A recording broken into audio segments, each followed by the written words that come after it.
Welcome back to My Carolina Today. You may remember the name Richard Blanco from President Obama's second inauguration.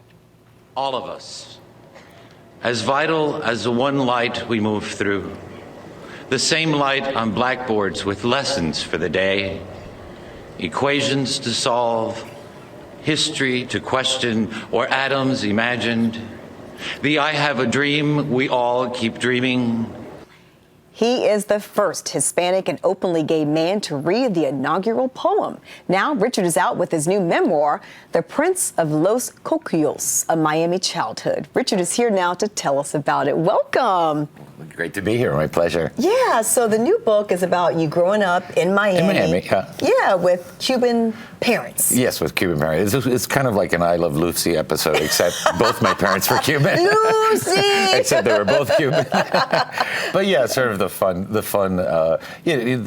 sort of way before Richard Blanco, you see these 7 minutes of reading the inaugural poem, but sort of the childhood and where all that sort of really started happening, and my sort of interest in poetry and my family and all that till about age 17. So it's a coming of age sort of memoir, yeah. You're an engineer. Yes. And an artist. Yeah.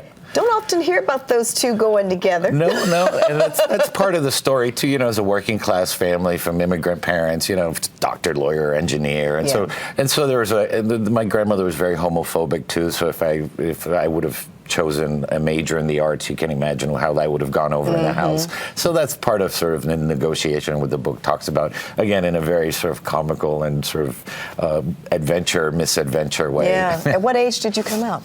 Not till 25, actually. Wow. About 24, 25. So did your grandmother, what did she have to say about that? Well, she was a bit older already, so I think she said basically had that I was a confirmed bachelor. She got to that stage, but she still couldn't quite accept it. that kind of, but you'll have children. I was like, sure, Grandma.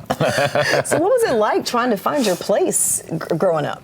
Well, it was very interesting because, as I like to describe my growing up in Miami, it was like growing up between two imaginary worlds. One was the 1950s and 60s Cuba of my parents and my grandparents and the community, this place where I was from, but I had never been there. And the other was America, because as we all know, Miami, I grew up in a very undiverse community. We were all Cuban. Yeah. So America did feel like this other sort of place just north of the Dade County line. And part of what the book is about, negotiating a space between those two things. And, well, are we going to Cuba or are we going to America? And sort of figuring out where my place is in between that. So a lot of humor in this book. Yeah, a lot of miscommunication, in one episode, a lot of my grandmother, of course, plays a big role, and there's this one I call them episodes, just like I Love Lucy. Yeah.